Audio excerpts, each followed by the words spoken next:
In this session, we want to talk about configuring isolation and remediation of non-compliant computers. When we are creating a network access protection enforcement policy, we have the option of choosing from non-enforcement, and this means that we are simply monitoring the computers that are non-compliant with the network access protection health policy. We also have the option of choosing limited enforcement. And when we choose limited enforcement, we are allowing computers that are non-compliant access to the network only for a limited time. If we choose the third option here, full enforcement, we are actually blocking access to the network for all non-compliant computers. While we choose full enforcement with remediation, we are allowing non-compliant computers access to a limited set of servers to correct the non-compliance. And we can also include automatic correction of some of the conditions that cause the non-compliance. For our session, we want to take a look at the fourth option. So we're actually going to configure full enforcement with remediation. The first thing that we need to do is to configure a remediation server group. To configure a remediation group, we first want to open the Network Policy Server console. So we're going to click on Network Policy Server, and we want to expand Network Access Protection. And here we have Remediation Server Group. We want to right click and say New.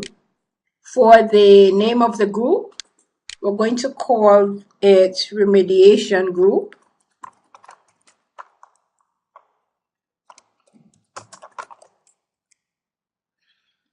And we now need to add the remediation server.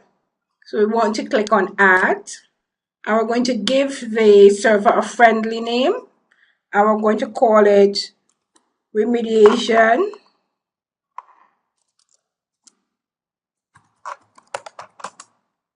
Server. And we want to give the DNS name or IP address.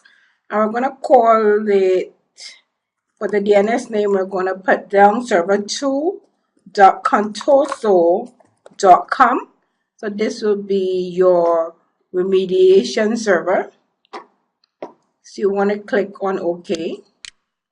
So you have the group name, remediation group, and you have the remediation server. You can add more than one remediation server because remember we have a group and we can add a number of remediation servers to that. So you would just repeat the step by clicking add and adding the name of another remediation server. And we want to click on OK. Now, what we want to do is to use the remediation group that we created just now in network policies to allow non-compliant clients to correct their problem. To create a non-compliant network policy, we're going to expand policies, and we're going to right-click on network policy and select New. We want to enter a policy name. We're going to call the policy NAP non-compliant. So NAP non-compliant.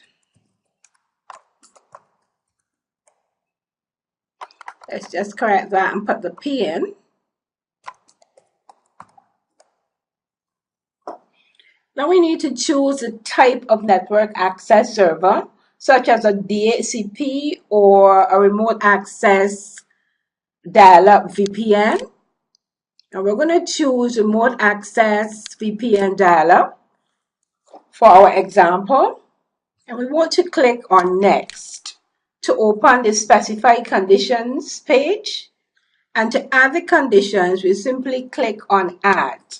What we're looking for is the health policy. So you need to scroll down the list and look for health policy. Here it is, health policy. The health policy condition restricts the policy to only clients that meet the health criteria specified in the health policy. So we want to click on health policy and click on add. Now, if you have a health policy that was already configured, you can click the down arrow and find that health policy. If you don't already have a health policy, you have a chance here to create one. So we don't have a health policy. We're going to go ahead and create a health policy by clicking on new. We want to type the name of the health policy. And we're going to call it non-compliant health policy.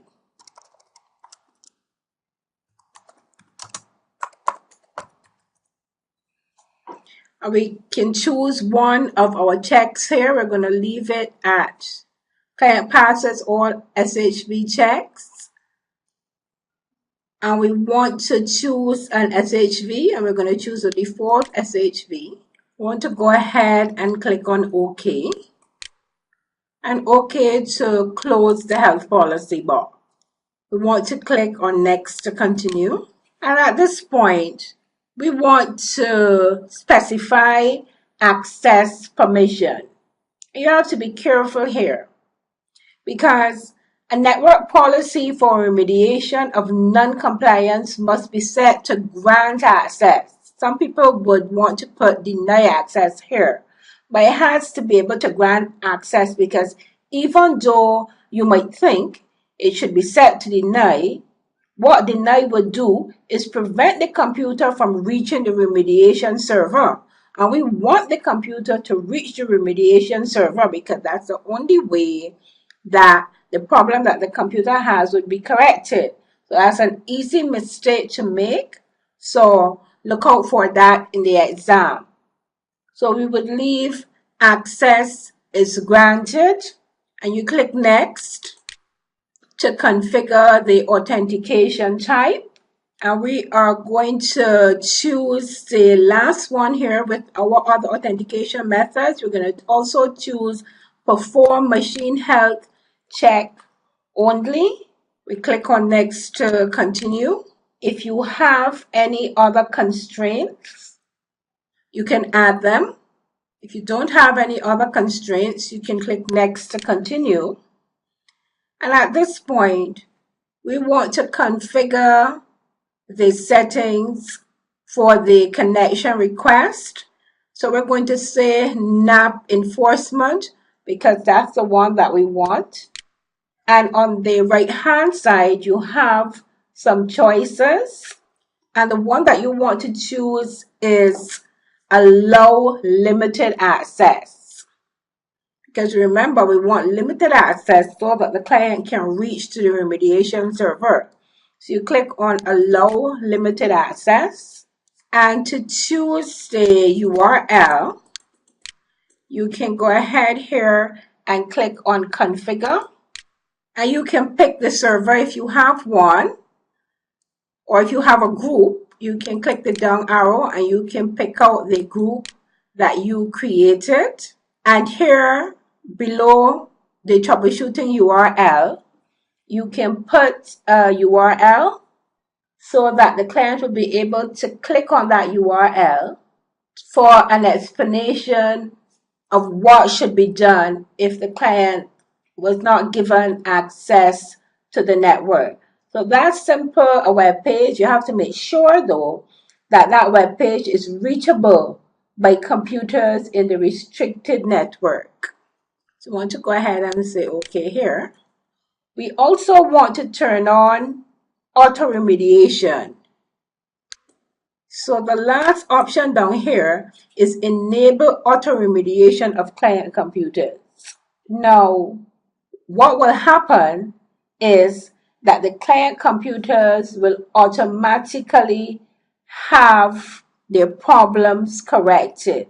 For example, if there was a requirement in the policy that you need to have firewall turned on, and the health check fails because the client computer did not have firewall turned on, then Windows Firewall would be enabled automatically. We want to click Next to complete the policy. You want to revise the settings that you have and click on Finish. And that's how we configure isolation for the non-compliant computers on the network. This is the end of our session, and I want to thank you for listening.